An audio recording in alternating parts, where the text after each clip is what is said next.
Hello दोस्तों। आज जो है हम यूजीसी नेट में जो है टॉपिक कम्युनिकेशन के ऊपर जो है प्रीवियस ईयर क्वेश्चंस देखेंगे। इससे पहले जो है हमने कम्युनिकेशन टॉपिक समझ लिया कि कम्युनिकेशन क्या होता है, इफेक्टिव कम्युनिकेशन क्या होता है, क्या बैरियर्स होते हैं, टाइप ऑफ कम्युनिकेशन। तो अब हम ये देखेंगे कि जो प्रीवियस ईयर में एग्जाम्स हुए हैं नेट के, तो वहां पे कौन कौन से क्वेश्चंस जो है पूछे गए हैं। So let us start with the very first question related to communication. An important element in classroom communication is, सबसे important element जो है कम्युनिकेशन में क्या है, क्लासरूम कम्युनिकेशन में क्या है। तो हमारे सामने ऑप्शन है physical infrastructure, fields of experience, conditional feedback and linearity of message. तो क्या हो सकता है यदि हम ऑप्शंस में देखें। Physical infrastructure not at all important communication के पॉइंट ऑफ व्यू से यदि देखें हम।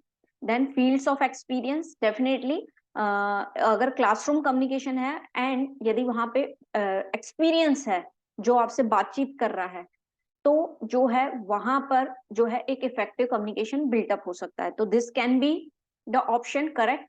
और बाकी के ऑप्शंस भी रीड कर लेते हैं। Conditional feedback and linearity of message, तो सबसे जरूरी जो है that is fields of experience. So option B is the correct answer. ठीक है, अब बढ़ते हैं हम हमारे नेक्स्ट क्वेश्चन की तरफ, that is question number second. Structured classroom communication can be categorized as.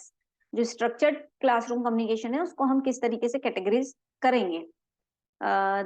That means structure classroom जो है किस टाइप का एग्जाम्पल हो सकता है। इंटरपर्सनल कम्युनिकेशन हो सकता है कि वर्टिकल कम्युनिकेशन, ग्रुप कम्युनिकेशन की क्रॉस पर्पस कम्युनिकेशन। तो दोस्तों हमने ये देखा था कि टाइप ऑफ कम्युनिकेशन में जो है इंट्रापर्सनल, जहां पे इंसान जो है खुद से ही बात करता है। देन इंटरपर्सनल जो दिया हुआ है हमारे सामने वो देखा था। फिर हमने group communication, mass communication, then horizontal communication and vertical communication, इस तरीके से पढ़ा था। अब स्ट्रक्चर क्लासरूम की बात करें तो वहां पे प्रॉपर वे की क्लासरूम है, then there will be a teacher and number of students, लेकिन उनकी लिमिट होगी। तो उसको जो है हमारे पास जो ऑप्शन है दैट इज ग्रुप कम्युनिकेशन वो कहलाएगा यदि वो स्ट्रक्चर्ड वे में है। So option C is the correct answer. Next question, for effective communication inside a classroom. Okay, सभी क्वेश्चंस जो हैं क्लासरूम कम्युनिकेशन के बेस पे आ रहे हैं। दैट मींस हम ये एनालिसिस कर सकते हैं कि classroom communication is one of the important topic, है ना। For effective communication inside a classroom, a teacher should embark on ideological learnings. Okay, then in new notes, then next issuing attention commands. Okay, and fourth listener analysis. यदि हम बात करें इन चारों की तो ideological learnings क्या हो जाएगी, it will be based on some ideology relating maybe to the economics, to the political issues. Notes यानी इनडायरेक्ट वे में बातचीत करना। वहीं हम इफेक्टिव कम्युनिकेशन की बात कर रहे हैं तो ये वाला ऑप्शन तो नहीं होगा, आइडियोलॉजिकल भी नहीं होगा। Issuing attention commands, listener analysis, yes, effective communication के लिए listener analysis is the one of the major key. जब हम किसी को सुनते हैं तो जो है हम ये समझ पाएंगे कि हमें आगे क्या बोलना है, या हमें पता है कि सामने वाला इस तरीके से समझ पाता है, then we can have a effective communication, specially जब बात हो रही हो inside a classroom. So option D is the correct answer. ठीक है, अब बढ़ते हैं हम हमारे नेक्स्ट क्वेश्चन की तरफ। क्वेश्चन फोर्थ हम रीड कर रहे हैं, communication skills of a student can be improved by. Student की कम्युनिकेशन स्किल जो है कैसे इंप्रूव की जा सकती है। Let us see the option. Asking general questions, exposure to new technology, fostering critical thinking, discriminant use of vocabulary, okay, limited listening. अब choose the most appropriate answer from the option given below. तो क्या option है हम वो देख लेते हैं। 1 2 3, 2 3 4, 3 4 5 and 1 4 5। तो इसमें से क्या अप्रोप्रिएट है, तो पहले हम खुद उसको देखते हैं कि कम्युनिकेशन स्किल यदि किसी स्टूडेंट को इम्प्रूव करनी है तो उसमें क्या क्या चीजें। आस्किंग जनरल क्वेश्चंस पूछने से कम्युनिकेशन स्किल्स बढ़ सकती है क्या, मेजरली इम्पैक्ट नहीं करेगी। Exposure to new technology, this can be, क्योंकि बहुत सारी ऐसी एप्लीकेशंस है जो हमें हेल्प करती है हमारे कम्युनिकेशन को बेटर करने के लिए। Fostering critical thinking, critical thinking को बढ़ावा देना, है ना, उसमें हेल्प करती है, कम्युनिकेशन स्किल उससे बढ़ेगी, है ना। जब हम कुछ सोच विचार करेंगे then we can have a good ideas, है ना, जहाँ पे हम एक्सचेंज ऑफ थॉट्स करेंगे तो कम्युनिकेशन स्किल्स बढ़ सकती है। Discriminant use of vocabulary, yes this will B, जब हम अलग अलग वोकेबलरी का यूज करेंगे तो जो है हमारी कम्युनिकेशन स्किल्स जो है बढ़ेंगी। फिफ्थ यदि देखें लिमिटेड लिसनिंग, तो this will not be the correct. तो अब हम इसमें से देख लें 2, 3 and 4, 2, 3, 4 will be the correct, जो है बी ऑप्शन जो है हमारा सही ऑप्शन है। ठीक है, अब जो है बढ़ते हैं हम हमारे फिफ्थ क्वेश्चन की तरफ। The concept of proximal development related to educational communication was developed by, proximal development जो कम्युनिकेशन एजुकेशनल कम्युनिकेशन है वो किसके द्वारा डेवलप किया गया है? तो हमारे सामने नाम है सेगमेंट फ्रिड, कुट लेविन, लेव विगोट्सी एंड अल्बर्ट बेंडूरा। तो ये पहले तो हम ये बात करें कि प्रॉक्सिमल डेवलपमेंट क्या होता है। तो प्रॉक्सिमल डेवलपमेंट का मतलब ये होता है कि ये देखना जो लर्नर है वो अपनी मदद से खुद से क्या समझ पा रहा है, और दूसरा किसी की मदद से वो कितना समझ पा रहा है, यानी without assistance and with assistance जो है वो कितना समझ पा रहा है। ये था प्रॉक्सिमल डेवलपमेंट एजुकेशनल कम्युनिकेशन, जो कि डेवलप हुआ था एजुकेशनल लिव विक्सोसी द्वारा। So option C is the correct answer. ठीक है, अब बढ़ते हैं next question. Cognitive communication inside the classroom is direct, critical, implicit and explicit. तो cognitive communication that is the, हम कोई कोई चीज ऐसी होती है हम डायरेक्टली ना पूछकर इनडायरेक्ट वे में पूछते हैं, दैट इज कॉग्निटिव कम्युनिकेशन। और यहाँ पे अगर यदि हम ऑप्शन में देते हैं तो दैट विल बी इम्प्लिसिट, हम डायरेक्टली नहीं पूछेंगे। तो option C is the correct answer. अब आगे बढ़ते हैं। इफेक्टिव ओरल कम्युनिकेशन डिमांड्स, जब हम ओरल कम्युनिकेशन किसी से बातचीत करते हैं तो वो इफेक्टिव कैसे हो सकता है, उसमें क्या चीजें रिक्वायर्ड है? ओके, ऑप्शन दिया हुआ है self confidence, long pauses, consistent practice, business like approach, knowing the audience, then aggressive questioning. Choose the correct answer from the following option. That means हमें इसमें से सब में से चूज करना है, एक से ज्यादा ऑप्शंस दिए गए हैं। ठीक है, तो हम चॉइस कर लेते हैं पहले। सेल्फ ओरल कम्युनिकेशन हो रहा है तो उसको इफेक्टिव बनाने के लिए हमें सेल्फ कॉन्फिडेंस रिक्वायर्ड है। यस, बातचीत जब हम करते हैं विद कॉन्फिडेंस जब हम करते हैं तो इट कैन बी इफेक्टिव। तो ये लॉन्ग प्रोसेस नहीं, ये तो कम्युनिकेशन को और ज्यादा नीचे लेकर आएगा। कंसिस्टेंट प्रैक्टिस रिक्वायर्ड है, जब हम बातचीत करते रहेंगे तो जो है ऑटोमेटिक इफेक्टिव होती जाएगी। बिजनेस लाइक अप्रोच की जरूरत नहीं है इफेक्टिव कम्युनिकेशन में। नोइंग द ऑडियंस, उसके लिए भी इफेक्टिव कम्युनिकेशन हो, ऐसा नहीं है कि हमें ऑडियंस पता है तो उसके हिसाब से not. Aggressive questioning, yes questioning पूछना जो है एक कम्युनिकेशन को बेहतर बना सकती है। तो यहाँ पे हमने क्या चॉइस किया है? 1, 3 एंड 6। तो हम देखते हैं हमारे ऑप्शंस में 1, 3, 6 कहाँ पर है। यस, ऑप्शन डी में जो है 1, 3, 6 इज द करेक्ट आंसर। ठीक है, अब जो है क्वेश्चन नंबर 8 हम डिस्कस कर लेते हैं। Effective communication presupposes, effective communication पहले से ही क्या समझ पाता है, यानी कम्युनिकेशन बेटर होगा दैट मीन्स आपकी क्या चीज है जो ये पहले से ही सपोज होती है? नॉन अलाइनमेंट नहीं, इम्बैलेंस तो हम मान ही नहीं सकते। डोमिनेशन का मतलब क्या होता है? प्रभुत्व नहीं। Passivity that means passive communication, this is also not, तीनों नेगेटिव ऑप्शंस दिए हुए हैं। फोर्थ, अंडरस्टैंडिंग, इफेक्टिव कम्युनिकेशन पहले से ही ये सपोज कर लेता है उसमें अंडरस्टैंडिंग होती है, तभी कम्युनिकेशन जो है इफेक्टिव होता है। So option D is the correct answer. तो कुछ जो है क्वेश्चंस ऐसे होते हैं कि जब हमें उनका आंसर नहीं भी पता है तो हम जो है इस तरीके से कि क्या इसमें से नहीं हो सकता है इसका आंसर, हम उसको कैंसिल करते जाएं। जैसे कि यहाँ पे तो हम रीड कर रहे थे और हमें नेगेटिव आंसर दिख रहा था, उससे बिल्कुल रिलेटेड ऑप्शन नहीं था तो हमने वैसे ही उसको कट कर दिया। तो last answer will be the last option was the answer. ठीक है, अब बढ़ते हैं 9th। The typical feature of an information rich classroom lecture is in the nature of being sedentary, staggered, factual होना चाहिए कि सेक्टोरियल होना चाहिए? तो वो जो है फैक्चुअल होना चाहिए। जो एक टिपिकल फीचर है इंफॉर्मेशन रिच क्लासरूम लेक्चर के लिए, वो फैक्ट्स के ऊपर बेस्ड होना चाहिए। So option C is the correct answer. अब आते हैं 10th क्वेश्चन पे।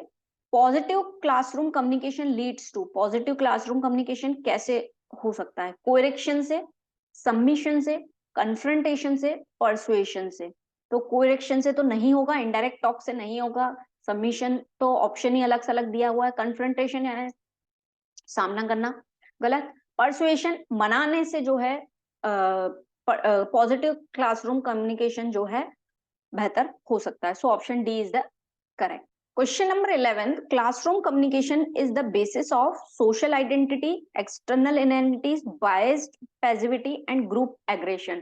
तो क्लासरूम कम्युनिकेशन की बात हो रही है तो सोशल आइडेंटिटी हो सकता है ऑप्शन, लेकिन हम बात के ऑप्शंस भी रीड करेंगे ताकि कोई इससे ज्यादा कोरिलेट तो नहीं कर रहा है। एक्सटर्नल आइडेंटिटीज नहीं होगा, बायस पैसिविटी यानी जजमेंट करना not at all, group aggression भी नहीं होगा। तो social identity option A is the correct answer. तो दोस्तों क्वेश्चन नंबर 11 का आंसर जो है social identity is the correct answer. अब क्वेश्चन नंबर 12 पे आते हैं। In communication myths have power but are, communication में मिथ्स जो है उसमें पावर है बट अनकल्चरल अनकल्चरल होते हैं वो मिथ्स, कि इनसिग्निफिकेंट होते हैं, कि इम्प्रिसाइज होते हैं, कि अनप्रिफर्ड होते हैं। तो वहां अगर हम बात करें तो कम्युनिकेशन में मिथ का बहुत कुछ भी हो सकता है मिथ, है ना। तो वो जो है इम्प्रिसाइज होते हैं, कोई ऐसा नहीं है कि उसका कुछ स्ट्रक्चर बना है कि मिथ इतने लेवल का होगा या ऐसा होगा, it can be anything. So option C is the correct answer. अब question number 13, ideological codes shape our collective production, perception, consumption, creation. तो जो आइडियोलॉजिकल कोड्स बने हैं वो क्या कर सकते हैं, हमारे परसेप्शन को जो है शेप कर सकते हैं, उसको इम्प्रोवाइज कर सकते हैं। So this will be the correct answer, option number B. ठीक है, अब आते हैं हम 14th क्वेश्चन पे। Users who uses media for their own ends are identified as, ऐसे यूजर जो मीडिया को अपने एंड के लिए जो है यूज करते हैं, that is passive audience, no. Active audience हो सकता है, positive audience, negative audience, no, not at all. Active audience कहलाते हैं ऐसे यूजर्स जो यूज करते हैं media for their own ends are identified as. तो बी ऑप्शन जो है करेक्ट है। ठीक है, और इसके बाद आते हैं हम 15th क्वेश्चन पे। Classroom communication is normally considered, options देखते हैं, effective, affective, cognitive, non selective. तो क्लासरूम कम्युनिकेशन जो है दैट इज कॉन्जिनेटिव नेचर का होता है, that is option number C is the correct answer. हमने ये देखा दोस्तों कि क्लासरूम कम्युनिकेशन से रिलेटेड जो है हमारे सामने बहुत सारे क्वेश्चंस, अभी तक हमने 15 क्वेश्चंस डिस्कस किए हैं और वही क्वेश्चंस जो है हमें दिख रहे हैं। Okay, that means it is the important topics communication में, ये हमें बहुत अच्छे से पता होना चाहिए। अब आते हैं हम नेक्स्ट क्वेश्चन पे। Which one of the following is considered as a sign of motivated teaching, इसमें से कौन सा जो है मोटिवेटेड टीचिंग कहलाएगा? Student asking questions, maximum attendance of the students, pin drop silence in the class, student taking notes. इसमें से motivated teaching कौन सी कहलाएगी? तो मैक्सिमम अटेंडेंस होने से ये नहीं होगा कि मोटिवेटेड टीचिंग हो रही है, पिन ड्रॉप साइलेंस से भी नहीं होगा, स्टूडेंट टेकिंग नोट्स से जरूरी नहीं है कि हम माने कि वहां पे टीचिंग जो है मोटिवेटेड। बच्चे क्वेश्चंस पूछ रहे हैं, क्यूरियस है, then we can say that student asking question, वो क्लास जो है इंटरेस्टिंग है। Option A is the correct answer. अब question number 17, the principles of fundamental research are used in action research, applied research, philosophical research and historical research. चार option दिए हुए हैं। तो फंडामेंटल रिसर्च जो है वो काय पे बेस्ड है? अप्लाइड रिसर्च के ऊपर। ठीक है, now comes to the option, sorry, question number 18, effective communication needs a supportive economic environment चाहिए कि पॉलिटिकल सोशल एनवायरनमेंट की मल्टीकल्चरल एनवायरनमेंट? अगर हमें कम्युनिकेशन को इफेक्टिव करना है तो हमारा कौन सा एनवायरनमेंट जो है बेटर होना चाहिए? Economic environment, political, multicultural, social. Social environment जो है नीड्स अ सपोर्टिव, सपोर्ट होना चाहिए जो आपके आसपास के लोग हैं, तभी जो है आप उनसे वार्तालाप कर पाएंगे, तो ही वो कम्युनिकेशन जो है, जब वो आपको समझने लगेंगे तो वो कम्युनिकेशन जो है इफेक्टिव हो जाएगा, बेटर हो जाएगा। So option C is the correct answer. अब आते हैं हम हमारे 19 क्वेश्चन के ऊपर। Which one of the following is an example of a technological barrier in communication. Okay, यहाँ पे हम टेक्नोलॉजिकल बैरियर इन कम्युनिकेशन, अब इसमें ऑप्शंस दिए हुए हैं।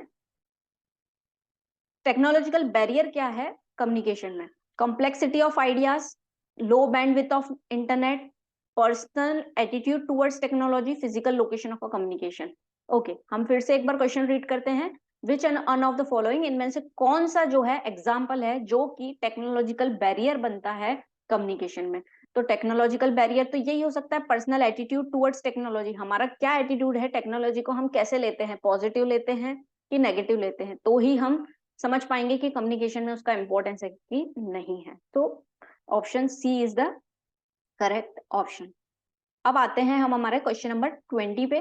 In communication a major barrier to reception of message is audience attitude, audience knowledge, audience education, audience income. Communication में major barrier क्या है जब हम मैसेज से रिलेटेड बात करें? तो ऑडियंस का एटीट्यूड बहुत ज्यादा मैटर करता है। क्या ऑडियंस का नॉलेज मैटर करता है? जरूरी नहीं है ना, वो उसके पास कितना ज्ञान है और वो किस वे में सुन रहा है, बोथ आर डिफरेंट थिंग्स।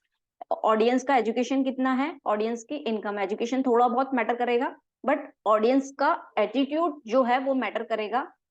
तो ये जो है एक बैरियर है रिसेप्शन ऑफ मैसेज में। तो option A is the correct answer. तो दोस्तों यहाँ पे हमने 20 क्वेश्चंस जो हैं वो डिस्कस किए हैं related to communication, previous years में पूछे गए हैं।